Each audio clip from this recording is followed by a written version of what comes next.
Happy Chanukah, everyone! Alright, so it's Chanukah, and I'm gonna go into kind of a few things I learned this week about Chanukah that are like really interesting. And so, as most of us, I guess, know, like the Greeks came, demolished all the oil, and then but there was this one jug of oil left that could only last one day, but one night only, but it ended up lasting 8 days. So I'm gonna ask 3 questions, and I'm gonna answer them. So why do we even celebrate Hanukkah? And then why do we celebrate it for even 8 days then? And like not just one day, because a lot of holidays we have just like one day. And then also why do we even light the menorah? So for the first one, why do we celebrate Hanukkah? So as the Rebbeim was like assimilate Sukkot to Hanukkah, because during Sukkot, God promised that He would be with us like through thick and thin and through the winter. He'll always be with us, and He made that promise. Now, in Hanukkah, we see now we went through everything, that it actually Hanukkah is Him staying with us. Hanukkah is in the winter, and He stayed with us. So we see that from there that we're celebrating how He's with us, and because He like made the miracle, the nace of the candles lasting for 8 days, and the way that we fought the Greeks. We were tiny, tiny army, and we won the battle. So then the second one was, why do we celebrate it for 8 days? So we had enough oil for one night, but it lasted for 7 days, not 8 days. So why do we celebrate the extra 8 if it only lasted an extra 7 days?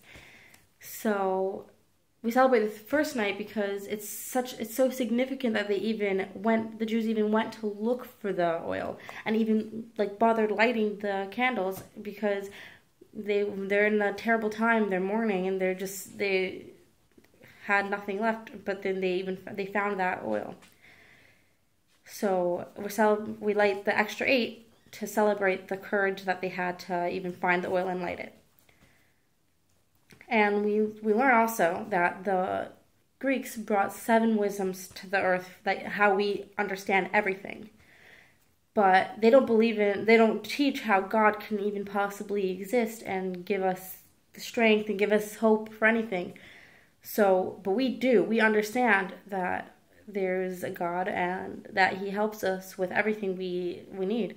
So we're celebrating that 8, like going above and beyond, for them it's unrealistic, but we know it's true.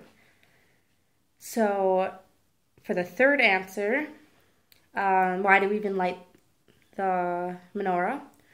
So the Kohanim, every single day, they would light the menorah, and when the Greeks they wanted to get us and try to, they saw how strong of a connection we had with Hashem, and that He is going to help us with everything. So they wanted to get to us so that we can't do mitzvot.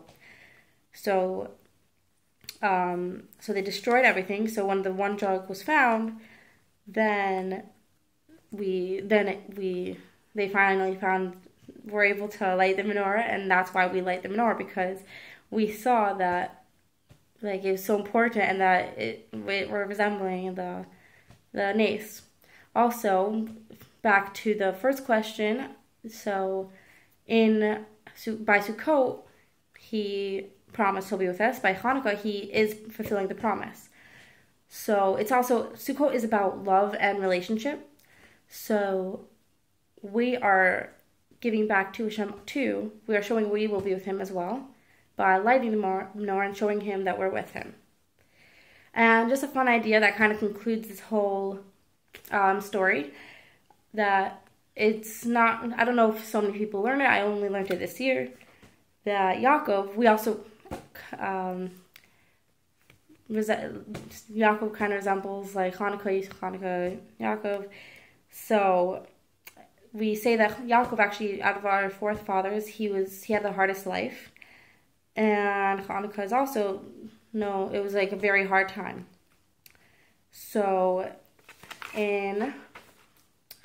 before this whole story of Chanukah, when Yaakov was leaving Israel to go to battle, and he was going on a journey, a very tough journey, and God came to him in the night and said that he'll be with him even though he's leaving him, even though he's leaving Israel, and he's leaving his homeland.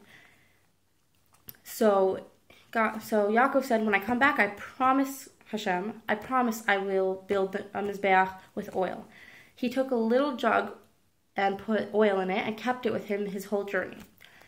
By the time he came back to his home, he realized he left the oil in a very dangerous place where he just went to fight, and he went to try and go for his journey.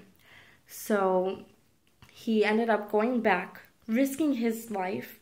God saw this and said, that the fact that you risked your life to fulfill a promise that you made to build a mizbeach, Hashem said, I promise that I will watch for your children. I will make sure they have oil.